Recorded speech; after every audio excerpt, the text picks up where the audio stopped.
What's up, everybody, and welcome. As we discuss what happened this past weekend, and we had some explosive action.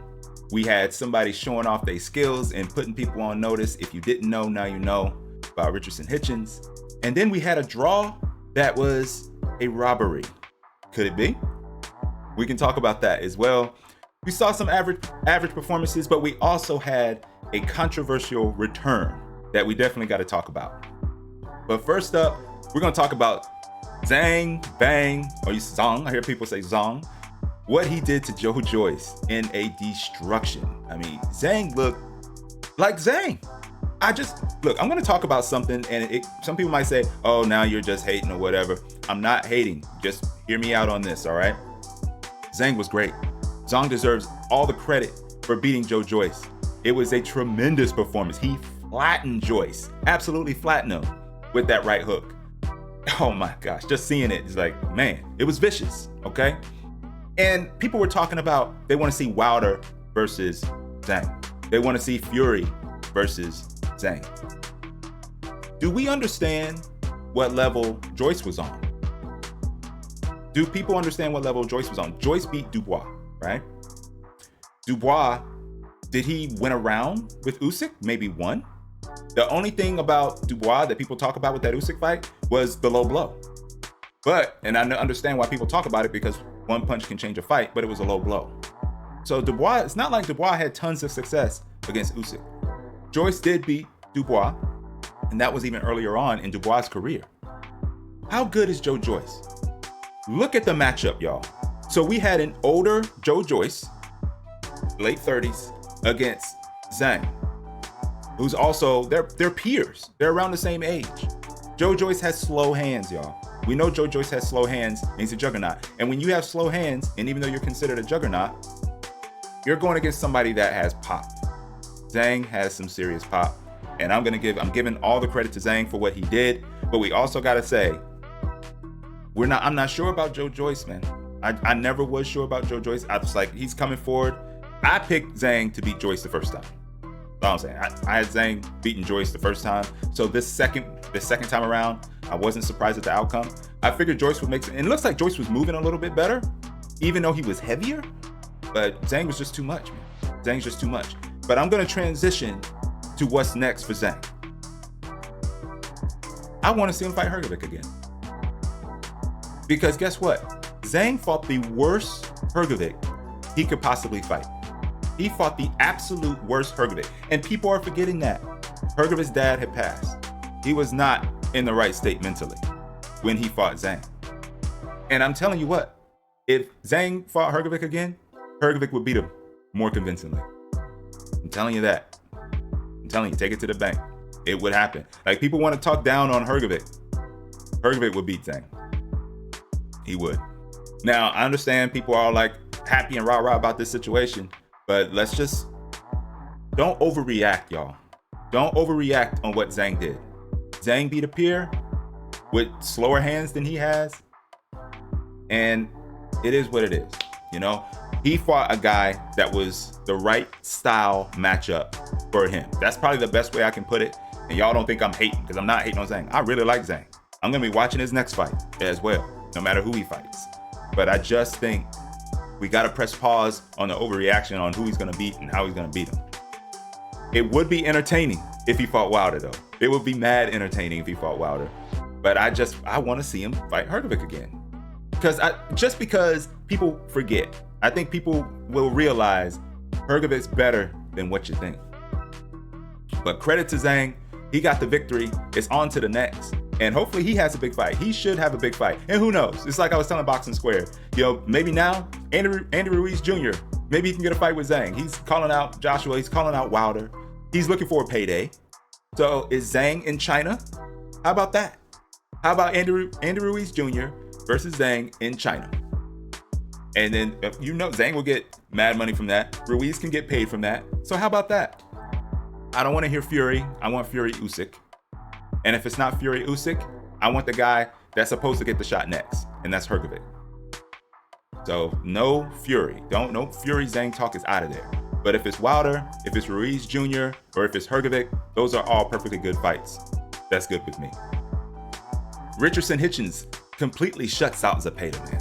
How skilled is Richardson Hitchins? There was absolutely nothing Zepeda could do. And you could tell, probably around the 4th or 5th round, Zepeda, he knew. He already knew. There's nothing he could do. He did not have the skills necessary, the ability necessary to deal with Hitchins. And it's just the style. Hitchins uses what he has. He uses his tools to perfection. He knows his range. And I like how he played that first round. He was like, let's see what Zepeda's trying to do. He knows he's a southpaw. His right hand was ready. He would jump back, take small steps back. He was always in the right position. And when he found himself in the corner, what did he do? He went up, hooked him, and got out of danger. Or he slid out to the side in the right moments. And Zepeda would try to bang him to the body, like when he was sliding out at times, but it just wasn't enough. And how about Hitchins' jab? My goodness. And then when he comes behind it with the right hand, when he comes behind it with that too, it catches people off guard because you never know when it's coming. Good timing, good accuracy, can throw any punch at any time. He just knows when to throw them. He's so good. He's so good. I like watching Hitchins operate. The only problem I can see is it's not fan friendly. And when I say fan friendly, I'm not talking about us boxing fans, people that like to watch that style, that don't mind watching that style, but there's the people that like the William Zepeda style. We just saw that a week ago. So with that style versus Hitchins style, people are going to sign up probably for the Zepeda style. And it always depends on your dance partner. But with the right dance partner, Hitchins can still put butts in seats, but it needs to be somebody with a name. And how is Hitchins going to get a name after a performance like that? That's the question. Because I'm not sure he's going to be able to get a name, after a performance like that. And that's why he's already like number 7, they were saying in the WBO, I want to say. But he has to get somebody in there with a name, because then you can't deny him. He needs to get in that final eliminator position, and then you just can't deny him. And I want to see him against Teofimo Lopez. I want to see him against Regis Prograis. I want to see him against those guys. I want to see what he can do, because he beats Prograis. I know. Let's see what changes Prograis makes against Haney. That's going to be a good tell. But whoever wins that fight, Prograis versus Haney, I want to see him against Hitchins. I want to see that fight. So that's kind of going into what's next for Hitchins. But Hitchins completely dominated Zepeda. It was one-sided affair, no contest from beginning to end. You could just see it. The man is just something else. And 140 is on notice. 140 is on notice. The man is coming. So looking forward to what Hitchins does next. And hopefully they can get him a big fight against a name, because I think that's what he needs in order to keep growing. Because people have seen how skilled he is. Now let's see him against somebody as equally skilled. Conor Benn gets the victory over Orozco. Now, Conor Benn was hitting that man with some heat. He was hitting him with some powerful shots. Couldn't get him out of there, but the guy was tough. That guy, Orozco, had never been stopped. He has a lot of experience. You can tell he's already the bigger fighter, and he's never been stopped.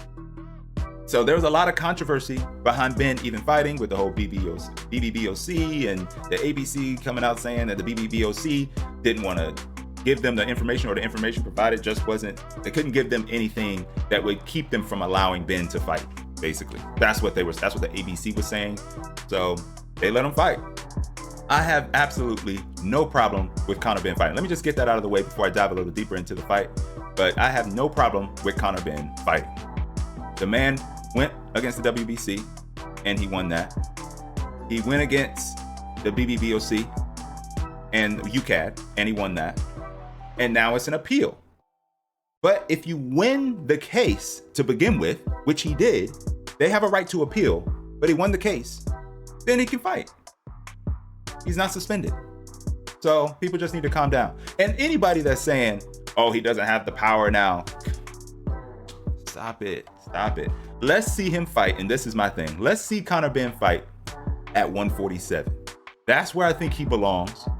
Let's see him fight at 147. We know he's probably going to fight Eubank next, yes, and that's going to be interesting. I think it makes it more interesting, because he's always say, oh, he wouldn't last 4 rounds. That's what Conor Benn be talking about with Eubank Jr. You just went 12 rounds with a guy that nobody really knew at 154 pounds, but yet you're saying you're going to knock Eubank Jr. out in 4 rounds at 160?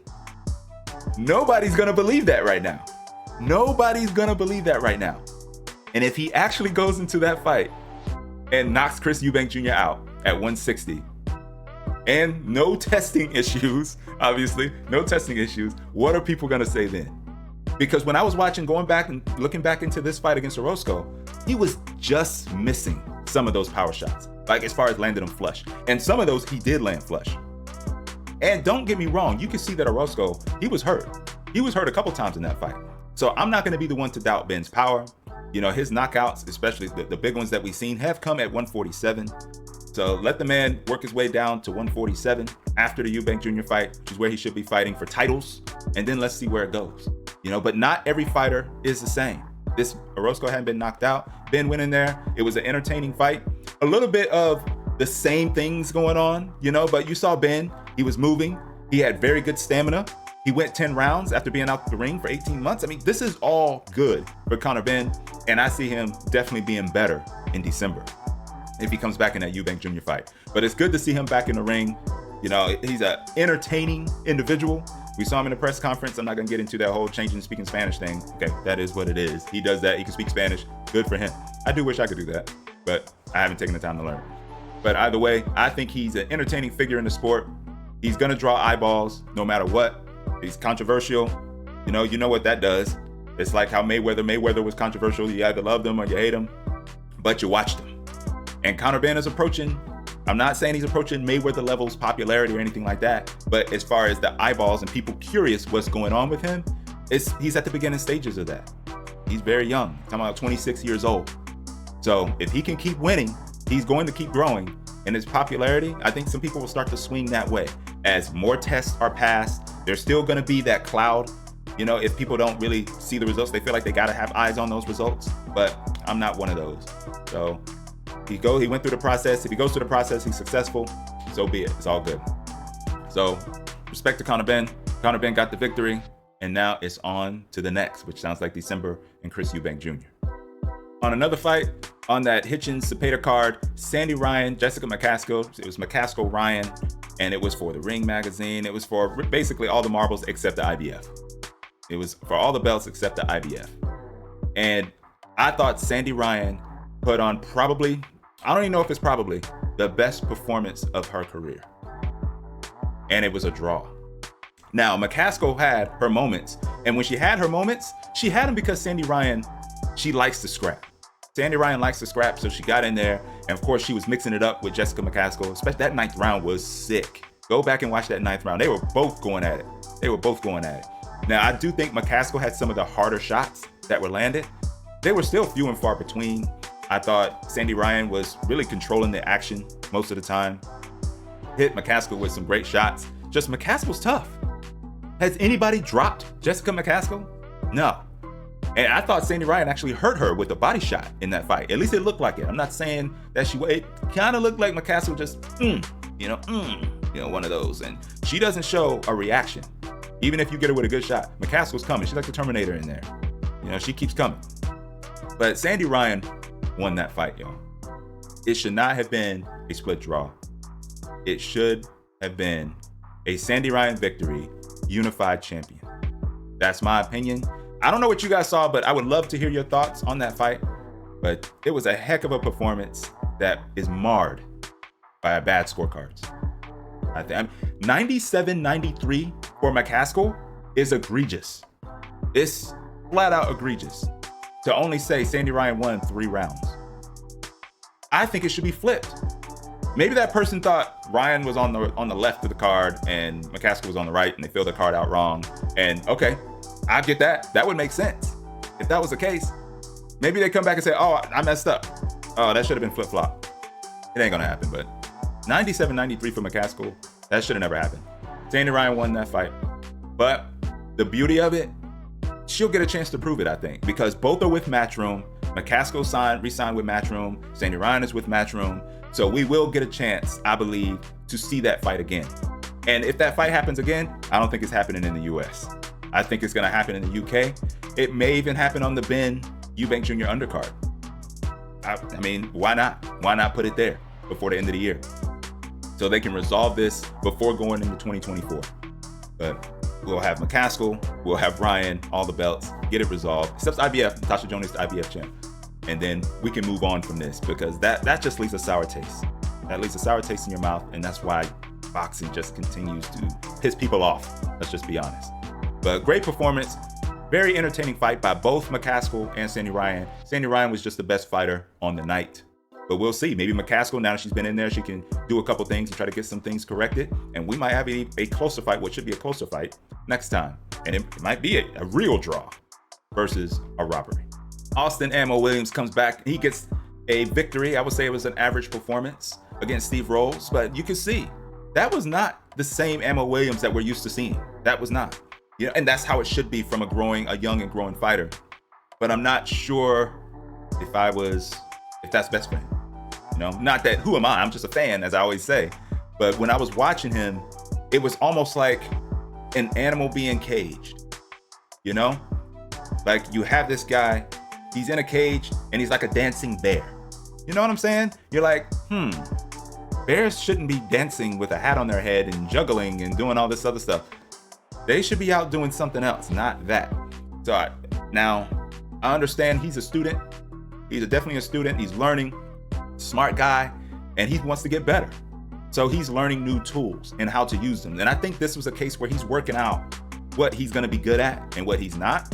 So I feel like the next fight that he has at 160 is going to be completely different than this fight, because it made Steve Rolls, he was more competitive. Then I think Ammo Williams could have made this a little more one-sided. But it doesn't matter because he got the win. He got the win, and that's what he was there to do. And he's working on new things. So yeah, the jab still looked good. His feints, you can tell he was feinting more. I liked his feints. They were a little bit better, from a fan's perspective, right? So I thought Ammo Williams has a lot of room to grow. I want to see him take on I'm like at 160, it's really not that many there. I don't want to see him go to Lara now. I don't even know if Lara going to defend that belt at 160.